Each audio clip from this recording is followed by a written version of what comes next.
اور ہم نے دیکھا ہے کیسے کیسے لوگوں کو جو دوسروں کو راضی کرنے کے لیے بھٹکتے رہے، نہ وہ اپنے دین کے رہے نہ دوسروں کے دین کے رہ گئے۔ اسی لیے آپ کے پاس ایک ہی اپائے ہے، ایک ہی علاج ہے، جس کو اعلیٰ حضرت نے بھی فرمایا تھا، آج لے ان کی پناہ آج مدد مانگ ان سے، بے شک بے شک، آج لے ان کی پناہ آج مدد مانگ ان سے، پھر نہ مانیں گے قیامت میں اگر مان گئے۔ بے شک بے شک، انہیں جانا انہیں مانا، نہ رکھا غیر سے کانت، للہ الحمد میں دنیا سے مسلمان۔ بے شک، مجھے ایسا لگتا ہے آج وقت زیادہ ہو چکا ہے اور آپ کی یہ افراتفری شاید سننے کے موڈ میں نہیں ہے، اس لیے میں گزارش کرتا ہوں کہ اب دعا ہونی چاہیے اور صلاۃ و سلام کے بعد ہم اپنے اجلاس کو ختم کرتے ہیں۔ جیسا بھیڑ زیادہ ہوئی نہیں، اگر آپ کا ارادہ ہے تو میں صبح تک سناؤں گا۔ آئے ہے سبحان اللہ۔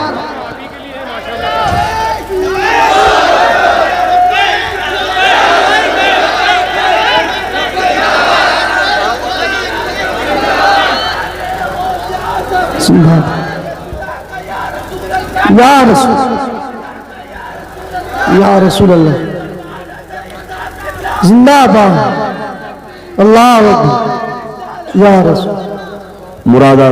مراد آباد والے ہیں، ڈھکیا والے ہیں یا آس پڑوس والے ہیں، جتنے جمع ہیں، شاید ہو سکتا ہے ٹھنڈیوں نے تمہیں ٹھنڈا کیا ہو، اور مجھے اچھی طرح سے معلوم ہے تمہیں گرم کیسے کرنا ہے۔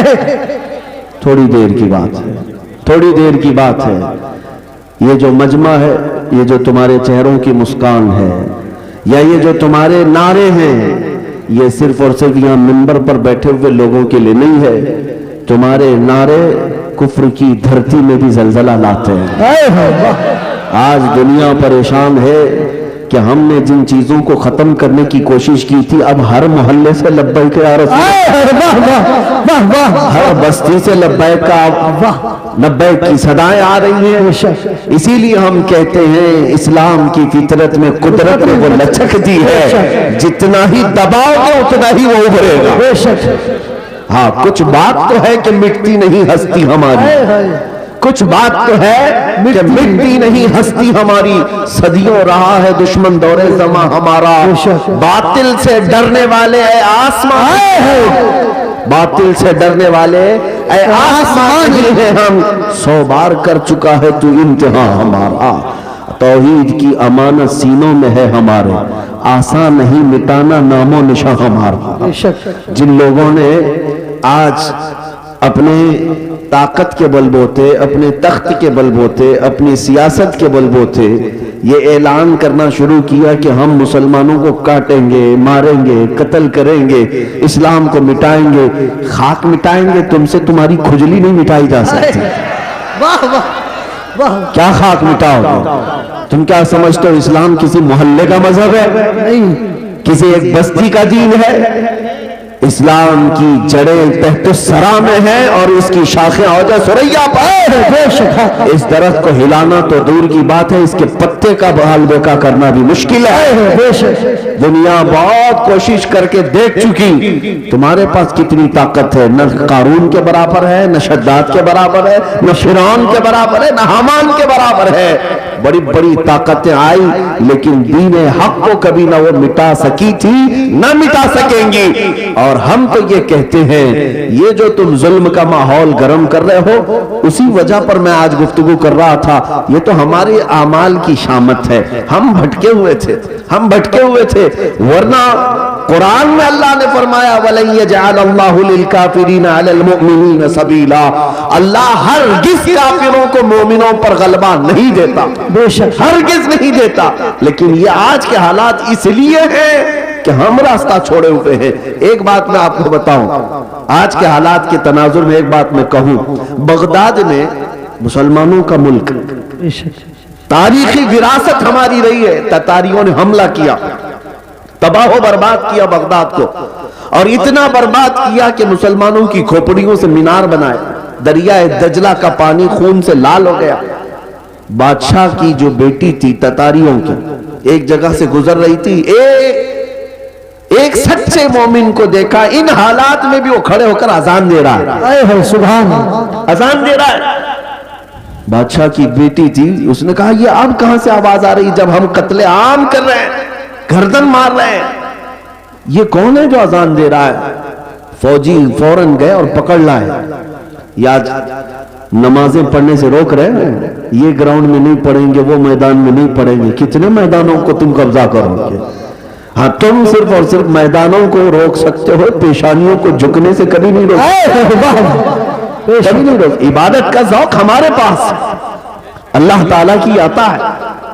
تو ایسے حالات میں اگر اذان دے رہا تھا کوئی، تو تتاریوں کی وہ بڑی عورت تھی، بادشاہ کی بیٹی، اس نے گرفتار کروایا، لا اس مولوی کو، اب کون ہے اذان دے رہا ہے؟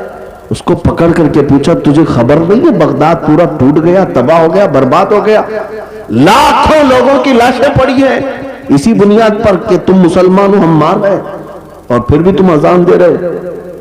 اس نیک و صالح عالم ربانی نے کہا ہاں سب نظر آ رہا ہے لیکن مجھے میرا رب بھی ہے، میرے لیے میرا رب بھی ہے، دنیا چاہے جو بھی ہو، جب تک میری سانس نہیں نکلے گی تب تک میں اللہ اکبر کہتا رہا۔ سبحان اللہ سبحان۔ اب سنیے، اس خاتون نے متاثر ہو کر کے پوچھا اچھا اللہ سب سے بڑا ہے؟ اللہ سب سے بڑا ہے؟ کہا ہاں اللہ سب سے بڑا ہے، اسی کی تم عبادت کرتے ہو، یہ ہمارے اور آپ کے لیے بہت ہی سوٹیبل بات ہے، تم اللہ کی عبادت کرتے ہو، لوگ یہ تم کو تانا ماریں گے اگر تم اللہ کی عبادت کرتے ہو تو اللہ تمہاری مدد کیوں نہیں کر رہا؟ یہی اس تتاری عورت نے کہا کہ تم اس کو اکبر کہتے ہو، پھر یہ بغداد میں یہ سب جو مرے ہیں یہ بھی تو وہی تھے، یہ بھی تو وہی تھے، یہ مارے گئے اور ہم لوگوں کو غلبہ حاصل ہو گیا بغداد پہ، دیکھو تتاریوں پر، وہ ظالموں کو اللہ تعالیٰ نے غلبہ دے دیا، تمہارا خدا ہی دیا ہے، پھر ایسا کیوں ہوا؟ بہت پتے کی بات سنیے، اس عالم دین نے کیا کہا کہ اے خاتون میں تجھے ایک مثال بتاتا ہوں، تم نے دیکھا ہوگا کہ بھیڑ بکریاں پالنے والا کوئی چرواہا بکریاں لے کر کے چلتا رہتا ہے، راستے پر چلتا ہے، ہوتا ہوگا نا آپ کے ہاں بھی ریوڑ، جی جی، بکریاں چلتی رہتی ہیں، لیکن بکریاں پالنے والا ساتھ میں کتا بھی پالتا ہے، بے شک، بکری اور کتے کا کیا لینا دینا، کون سا تعلق ہے؟ لیکن یہ چرواہے سے پوچھے، وہ بتائے گا کہ بکریاں چلتے چلتے کبھی ادھر ادھر چلی جائیں تو یہ کتا بھونک بھونک کر انہیں لاتا ہے اور پھر ریوڑ میں جمع کرتا ہے۔ بے شک، چرواہا یہی بتاتا ہے کہ اس لیے سارے بکریوں کو وہ پھر سے ایک ریوڑ میں جمع کرے، اس لیے وہ پالتا ہے، کتے کو اس لیے چھوڑا جاتا ہے، اس لیے پالا جاتا ہے۔ بلا تشبیہ و بلا تمثیل، ذہنوں کو قریب کرنے کے لیے اس بغدادی عالم نے کہا ہم امت مصطفیٰ ہیں، بے شک، ہم چلتے ہیں سیدھے راستے پر، لیکن جب کبھی ادھر ادھر بھٹکتے ہیں تو اللہ تم جیسے کتوں کو ہم پر چھوڑتا ہے، بے شک، کتوں کو چھوڑتا ہے تاکہ تم بھونک بھونک کر کے واپس صراط مستقیم پر لے آ سکو۔ میرے عزیزو، آج یہ جس قدر مظالم ہو رہے ہیں یہ تمہیں سیدھے راستے پر انشاءاللہ ایک نہ ایک دن ضرور لے کے آئے۔ انشاءاللہ میں محسوس کر رہا ہوں چند سالوں پہلے ہر جلسے میں لبیک یا رسول اللہ کا نعرہ تو نہیں لگتا تھا، لیکن ظالم کتوں نے جب بھونکنا شروع کیا تو اب پھر ہمارا ہر بچہ لبیک کہنے لگا۔ لبیک لبیک لبیک یا رسول اللہ، لبیک لبیک یا رسول اللہ، لبیک لبیک یا رسول اللہ، لبیک لبیک یا رسول اللہ۔ اب بات صرف اتنی ہے، میں نے جو عنوان آپ کے سامنے رکھا وہ یہی ہے کہ جب تم اپنی حیثیت کو پہچان لو کہ میرا راستہ کچھ اور ہے، جس دن تم اس نقطے پر آ گئے، میرے عزیزو عزتیں تمہاری ہے، طاقتیں تمہاری ہے، اقتدار تمہارا ہے، جس طرف رخ کرو گے مولا تعالیٰ اس ہوا کو تمہارے زیر نگی فرمائے گا۔ تمہیں پتہ نہیں ہے کہ تمہاری تاریخ کیا تھی، ہماری تاریخ اقبال کی زبان سے اگر سنو گے تو اقبال کہتا ہے ٹل نہ سکتے تھے جنگ میں اگر